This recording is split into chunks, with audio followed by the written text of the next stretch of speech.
So I think the thing is that today is our third annual conference, and it is great to see so many people here. And I particularly want to welcome those of you who are joining us for the very first time. It's really important as an organisation that we reach out and engage as many people as possible. And we do work with our clinicians and researchers and the whole of the community to make sure that we are spreading the word. SRUK is 2.5 years old, and as Jeremy was saying, right from the very beginning, it's been important to us that we've put your needs at the very heart of what we do. And I would like to take the next 10 minutes to really take you through some of the kind of key highlights of what we've been doing, our achievements, and what we're going to be doing next. And this time, I hope that the indicator works. Last year we had great challenges with it. So, I brought that on myself really, didn't I? So back in 2016, in January 2016, we came out to the community and we said, what do you want SRUK to achieve? What do you want the difference that we make as an organisation to be? And there were 4 really clear areas that emerged. The first was that you wanted us to increase awareness with both the public and professionals, so no tall order there. The next was that you wanted us to continue to produce and provide information and support. You believed that that was a very important thing for SRUK to continue to do. You also wanted us to ensure that there was equity of access to treatment and care, no matter where you live in the UK. And last, but by no means least, you wanted us to increase the amount of money that we're investing in research so that we can work with our community to bring new and effective treatments forward and that we can still continue to explore the causes of scleroderma and Raynaud's. So what have we been doing to increase awareness? Well, every year we've run 2 PR campaigns which are centred around the awareness months of Raynaud's and scleroderma. February is Raynaud's Awareness Month and June is Scleroderma Awareness Month, which I'm sure you're all more than familiar with. And we've been building really strong relationships with the press. We get features and articles in all the top titles. We've got good relationships with online and radio, and we're starting to develop our relationship with TV, which is more of a challenge, but hopefully many of you got to see in February this year, we secured a 7-minute piece on Raynaud's on the BBC 2, Trust Me, I'm a Doctor. So if you haven't seen it, you can click on the link on our website. But in addition to the work that we're doing with press, it's also really important that we find new and different ways to engage people. And we've got an online test on our website, so the press was driving people towards that. And you would answer a few simple questions, and that would indicate whether you may or may not have Raynaud's, and there was information at the end. And we developed that with the support of Professor Ariane Herrick and Dr. John Pauling. We also went out onto the streets in Leeds and held the first mobile clinic, testing people on the spot for whether they had Raynaud's or not. We did that through thermal imaging and capillaroscopy. And we were quite amazed ourselves at the turnout for that. I think over 600 people came in 1 week to have that free test. But the important thing is, what did that achieve? It's all very well as doing nice press and PR, but is that shifting anything? So in 2016, when we established ourselves, we thought it was important to have a baseline, to know where we were starting from. And we did a census-wide poll with 2,000 people. 4% could identify the symptoms of Raynaud's, 1% scleroderma. We ran that same test with 2,000 people, same poll, and the results are that we have seen an increase in 16% of people are now more aware of what the symptoms of Raynaud's are. and 5% for scleroderma. So that is quite a shift in the level of understanding. That was the target we'd set ourselves for 2022, so we're going to have to increase that further.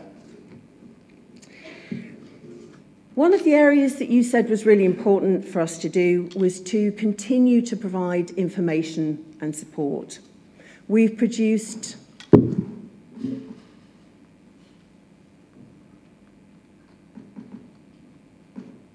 26 fact sheets and publications, which we are constantly reviewing to make sure that they are up to date and evidence-based.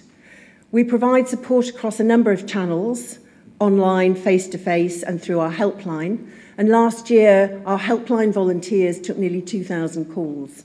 So I would like to say a really big thank you to our helpline volunteers who are all here today. And I think it's true to say that without your support, we wouldn't be able to provide that service. So a really, really big thank you to our helpline volunteers. Can you go back? One of the things you said to us was it was really difficult to explain the condition to your friends and family. So for Scleroderma Awareness Month, we produced an animation so that people could share it with their friends and family. We had 1,000 shares and 36,000 views. So we hope in some way that this is contributing to make it easier for people to talk to their nearest and dearest about what is scleroderma.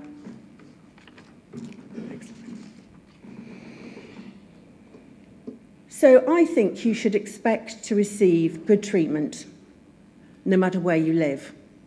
But the problem is that isn't always happening, and we don't think that that's good enough. So we've joined forces with other rare autoimmune conditions to form an alliance to really lobby for change. And last year we ran a patient survey and over 2,500 people completed it, because without the data and the evidence, you've not got a case that you can take to the decision-making authorities. So with that data we worked with Dr. Peter Lanyon and Dr. Fiona Bruce in Nottingham to help us pull out the really key essential facts and figures, and we produced a report clearly setting out 12 recommendations. And we're going to use that report to have conversations with NHS England, the Department of Health and Royal Colleges to discuss the challenges and identify what the solutions can be.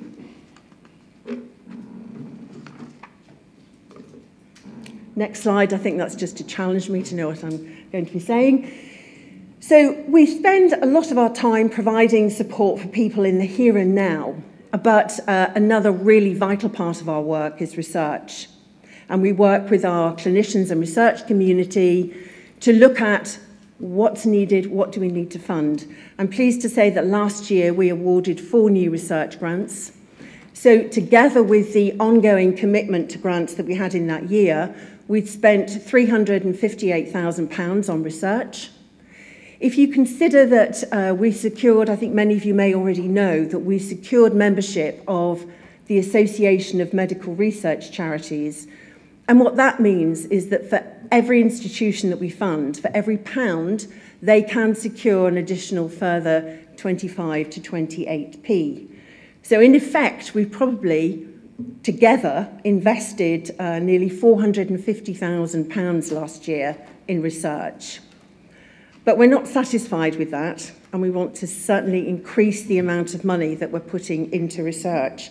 But we're also exploring other partnerships. This year we secured from Microsoft a Tech for Good grant, which will help us work with our research community to look at data and to look at rich data and how that can be applied to early detection. Those partnerships are important. It means that we build new relationships and we can collaborate with others. So we've been doing a lot, but we know there's still a huge amount to do. Over the coming year, we're going to continue to do our awareness-raising campaigns. We want to strengthen the support that we give. We're looking at how we can extend support groups across the country, because you said that that's something that's really important to you. to have those opportunities to talk to one another face to face.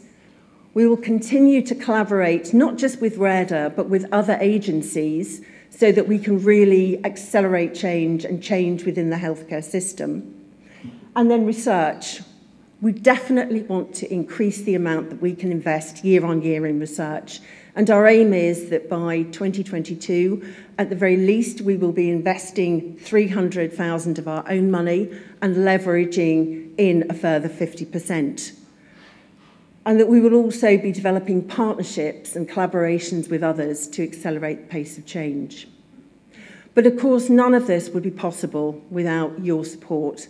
And it's thanks to your support that we are where we are today.